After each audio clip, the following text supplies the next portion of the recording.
Bonjour les élèves. Aujourd'hui, on continue la deuxième partie du chapitre 5, la tension continue. Les objectifs de cette partie: mesurer la tension aux bornes d'un générateur DC et d'un récepteur en utilisant un voltmètre, reconnaître l'unité de la tension dans les SI, déduire les lois de tension dans les circuits en série et en dérivation, utiliser un ampèremètre pour mesurer l'intensité du courant, déduire les lois des intensités du courant dans les circuits en série et en parallèle, reconnaître l'unité des intensités du courant dans les SI et finalement trouver l'intensité du courant et la tension dans un circuit complexe. Il faut préparer un cahier pour écrire les notes et un crayon. Premièrement, on fait un petit rappel sur l'électricité. Le courant électrique peut être continu, DC ou alternatif, AC. Le courant électrique est un écoulement de charges électriques de symbole I et l'unité de mesure est l'ampère. Ce courant est dû à la tension, qui a un facteur de poussée de symbole E et l'unité de mesure est le volt. Le circuit électrique est formé principalement de générateurs et de récepteurs. Le circuit électrique peut être fermé, ouvert ou court.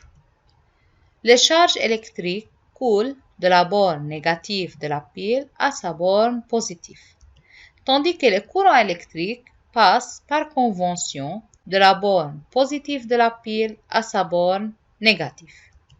Les composants dans les circuits peuvent être regroupés soit en série, soit en parallèle. Dans cette vidéo, on parle en détail de la tension, du courant et des lois dans les groupements série et dans les groupements parallèles. La tension. La tension est une force de poussée qui provoque l'écoulement de charges électriques dans le même sens, comme montre cette figure. Ce sont les charges électriques qui arrivent au niveau de la pile qui fournit de l'énergie et cette énergie provoque la poussée de ces charges électriques. La tension représente aussi la différence de potentiel entre deux points.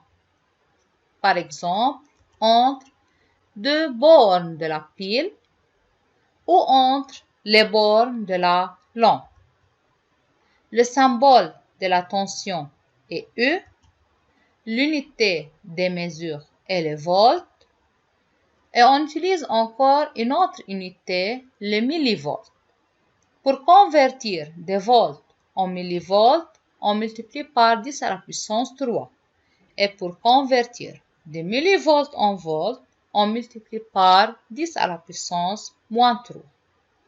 Pour mesurer la tension, on utilise un instrument appelé multimètre, mais ce multimètre agit comme voltmètre.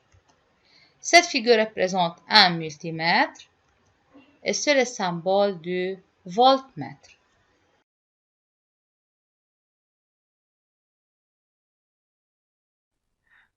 Bonjour, dans ce tutoriel, je vais vous expliquer comment utiliser un multimètre en voltmètre pour mesurer une tension. Supposons que l'on ait un circuit avec une pile, un interrupteur, une lampe et que l'on veuille mesurer la tension aux bornes de la lampe. On va utiliser pour ceci un multimètre branché en voltmètre. Ici, plusieurs possibilités. Le bouton peut se déplacer dans la zone de volt, continu ou alternatif. Dans le cas d'une pile, la tension est continue. On se place donc dans la zone continue. Les différents calibres proposés sont 2000, 200, 20 et 2, par exemple. 2000 signifiant que au maximum, on va pouvoir mesurer 2000 volts. C'est pas le cas en TP. 200, de façon identique, signifie que au maximum, on va pouvoir mesurer une tension de 200 volts. Généralement, en séance de travaux pratiques de physique, on mesure des tensions au maximum qui valent 20 volts, voire une dizaine de volts. Donc, on utilisera ce calibre 20 volts. On va utiliser les bornes V et COM. Un multimètre branché en voltmètre doit se brancher aux bornes du dipôle. On ne le branche pas en série comme pour l'ampèremètre, mais on va se mettre aux deux bornes du dipôle en question, ici la lampe. Alors, ici on a le plus du générateur, donc du même côté que le plus, c'est-à-dire ici, je prends par exemple le fil rouge, je le branche et je le place sur la borne V du multimètre. Alors, voilà. L'autre fil se branche sur l'autre borne de la lampe et sur la borne COM du multimètre. Lorsque on appuie sur l'interrupteur, la tension aux bornes de la pile est indiquée ici 4,48 volts. Que se passe-t-il si on inverse les bornes? C'est-à-dire si au lieu de mettre la borne V du côté du plus du générateur, alors là, on éteint le multimètre, on la met du côté du moins. Donc on inverse les deux bornes. On se replace sur le calibre 20 et on voit que cette fois-ci la tension mesurée est négative. Donc attention quand on mesure une tension au signe de la tension, et c'est-à-dire au sens de branchement.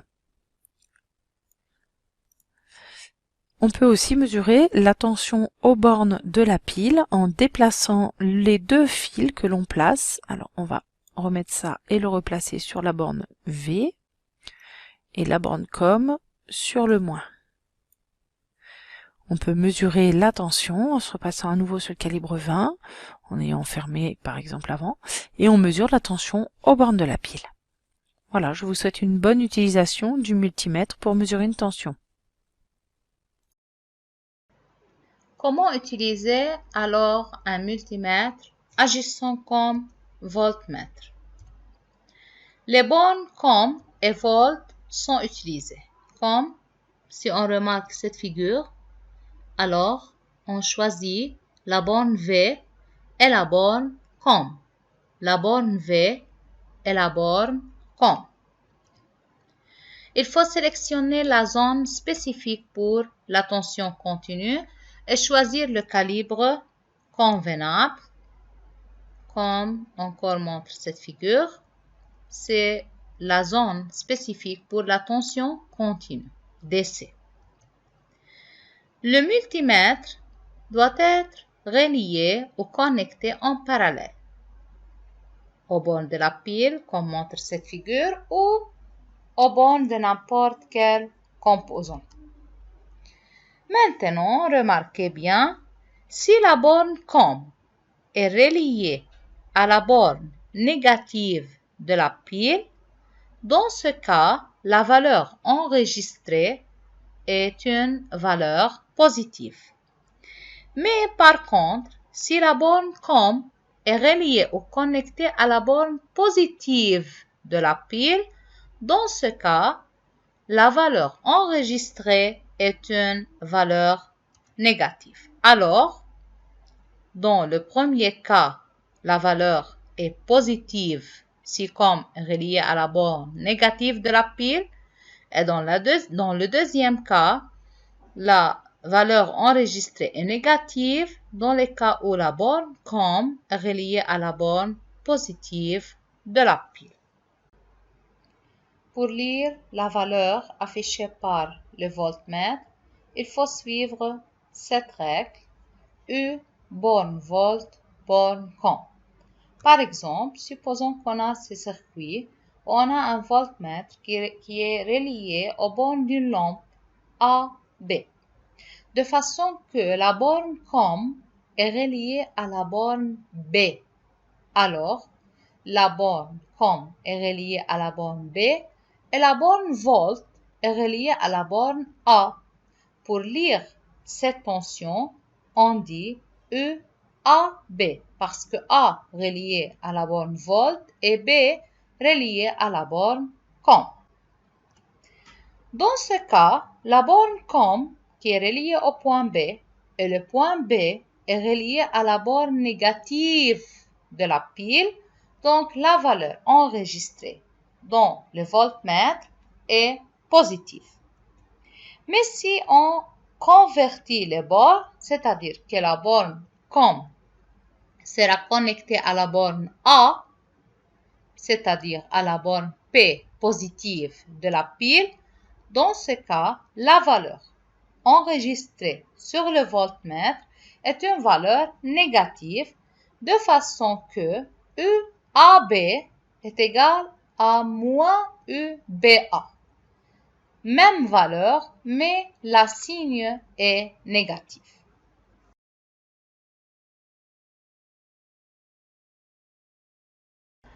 On mesure la tension aux bornes des composants du circuit. Aux bornes de la pile, toujours, on a une valeur quel que soit l'état de l'interrupteur ouvert ou fermé. Au niveau de la lampe, par exemple, on n'a pas une valeur si l'interrupteur est ouvert, mais s'il est fermé, on a une valeur. Au niveau du fil de connexion, comme un interrupteur fermé, 0 volts, mais si l'interrupteur est ouvert, on obtient la même tension que celle de la pile. Donc, comme vous regardez dans la vidéo, la tension aux bornes des différents composants du circuit. Au niveau de la pile, aux bornes de la pile, quel que soit le circuit est fermé ou ouvert, toujours on obtient une valeur. Au niveau du fil de connexion, toujours la valeur est 0 volts parce que le fil de connexion a une faible résistance. Au niveau de l'appareil, si le circuit est fermé, on a une valeur, mais si le circuit est ouvert, la valeur est 0 parce que cet appareil n'est pas traversé par un courant électrique. Au niveau de l'interrupteur, si l'interrupteur est fermé, il est comme un fil de connexion, alors la valeur est nulle. Mais si l'interrupteur est ouvert, sa valeur est comme la pile. Application, observez les circuits électriques ci-contre. La tension aux bornes de la pile est 6 volts. Un multimètre M est connecté au circuit et il est utilisé comme indique la figure. Première question, identifiez les modes de fonctionnement exécutés par M. Si vous regardez la figure, M est connecté en parallèle aux bornes de la pile. Et dans cette figure, on choisit la section ou la zone V qui est spécifique pour la tension. Et ici, on utilise la borne V, donc ce multimètre est utilisé comme un voltmètre. La deuxième question. Quelle tension mesure le voltmètre? UPN ou UNP? Comme la règle qu'on a déjà étudiée, la tension est lue de façon U borne V, U borne COM. U borne V, U borne COM. Ici, dans cette figure, la borne COM est reliée à la borne P et la borne V, donc, est reliée à la borne N. Donc, si on suit la règle U borne volt, borne COM, donc la tension mesurée est UNP. Quelle doit être la valeur enregistrée par le voltmètre justifié? Ici, le voltmètre est relié aux bornes de la pile, alors il mesure la tension aux bornes de la pile, donc 6 volts. Mais la borne COM est reliée à la borne positive de la pile, donc la valeur enregistrée sur le voltmètre est une valeur négative, donc moins 6 volts.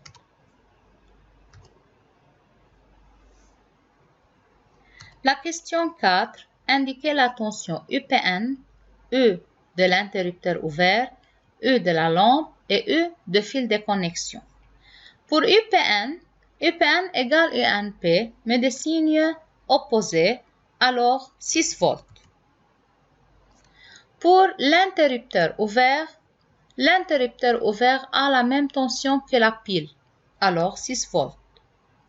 Pour la lampe, dans ce cas où l'interrupteur est ouvert, la lampe n'est pas traversée par un courant électrique, alors la tension aux bornes de la lampe parce que le circuit est ouvert est 0 volts. Pour les fils de connexion, le fil de connexion a une faible résistance, donc la tension aux bornes de ce fil est 0 volts.